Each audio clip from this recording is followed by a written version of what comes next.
Hello and welcome to the Recovery Matters podcast from CCAR, the podcast where putting recovery first is always the goal. Here we present interviews, discussions, stories, and speeches to cultivate the understanding and acceptance of the power, hope, and healing of recovery from alcohol and other addictions. Here are your hosts, Phil and Sandy Valentine. I love hearing how recovery works in people's life. And we have a guest today that's going to share a little bit about that. Yes, we have Mr. Kevin Schuler. Say hello. Hello, everyone. Hey, you have a voice for radio. Yeah, that's what I was thinking. And a face for radio. No, Face for YouTube and a voice for radio. That's my line. I definitely have the face for radio.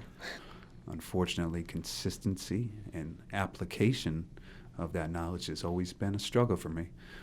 And I picked back up, and I found myself in that exact hospital bed room that he was in 6 months later.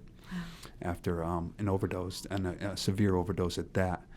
I was Narcaned, and when I came to, I tried to stand up and I collapsed, and my leg was non-functioning. And so they brought me into the hospital and they said, you've got a condition called rhabdomyolysis. And what rhabdomyolysis is something that's kind of prevalent in like ultramarathon runners or CrossFitters. It's when there's extreme stress on a muscle, and that muscle will release a protein called myoglobin, and that myoglobin will negatively impact your kidneys, and it could shut down your kidneys, and you have renal failure.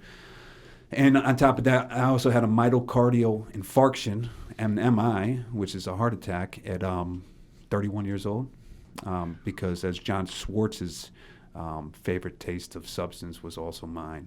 And cocaine and heroin was a combination that I sought after, every day. I stayed in the hospital for like 3 weeks, and this was in 2014.